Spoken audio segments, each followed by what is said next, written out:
I'm Benjamin Epstein, CEO and co-founder of Allergy Science Labs. Today I'll be demonstrating the appropriate use of the multi-tester 2 percutaneous allergy testing device that we use at Allergy Science Labs in order to uncover allergies in patients with suspected allergic rhinitis. Once a kit is ordered from Allergy Science Labs, we'll be shipping 2 separate packages to the doctor's office. One will contain the medical device, which is comprised of the applicator trays and applicators.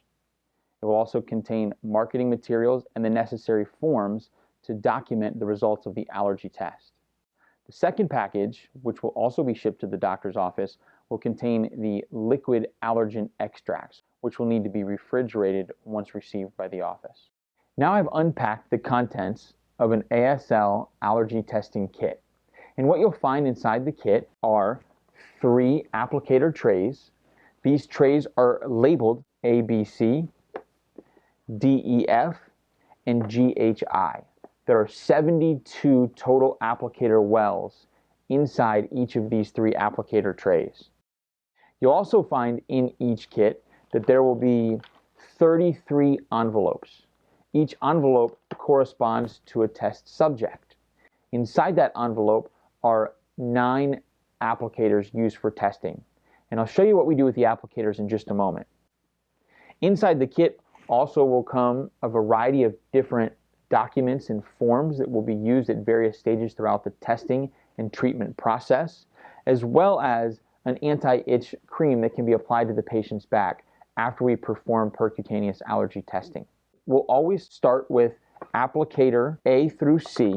I'll identify panel A from the refrigerated bag that contains the allergen extract. You'll find that there are 8 separate dropper bottles, each containing 0.75 mL of allergen extract. This is sufficient allergen extract to test 33 patients. I'll simply unscrew the cap. I'll then place the dropper bottle into well A1, and by squeezing it, dispense all of the contents.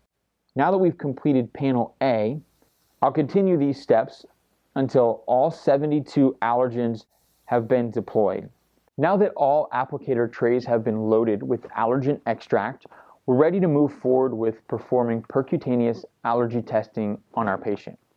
I'll take the patient's kit, which contains this patient's 9 applicators. To orient yourself to the applicator, you're looking for the T-bar, which is a small T-shaped component at the top of each sterile applicator. Before testing the patient, we want to be sure that the patient has signed a consent form and that the patient also has abstained from taking any antihistamines over the last 72 hours.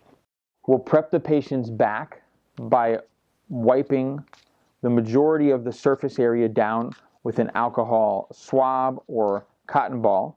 We will mark the patient's back with the letters A through I. It's important to let the patient know that this is not painful, but that it can cause a scratch or pinch-like sensation. It's important to rock it to ensure that all 8 of the applicator arms are able to penetrate the surface. Once all 9 applicators have been administered, we'll blot the patient's back dry to remove any excess allergen. Following 20 minutes, we can now assess the patient's response to the percutaneous allergy test. We'll use our patient test results form provided by Allergy Science Labs, and we'll start with panel A1. So if we look at A1, A1 is actually the histamine. It's the positive control. So all patients should respond to histamine with a wheal and flare reaction.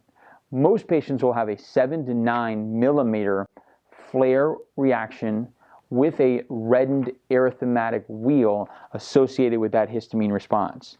So if we come and we measure, we have a wheal reaction here that's approximately 5 millimeters in diameter, and he also has significant erythematic flare reaction. If we move down and we look at A2, A2 is the negative control.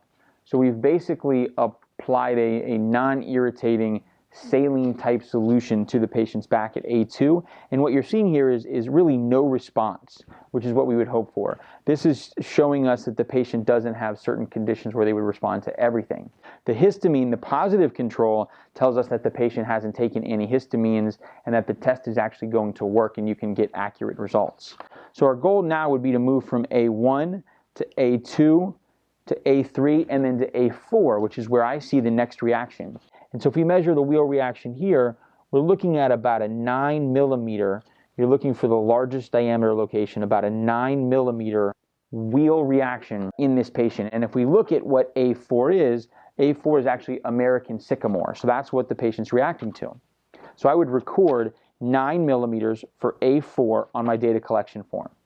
So we'll continue to do that for all 72 of the tested substances.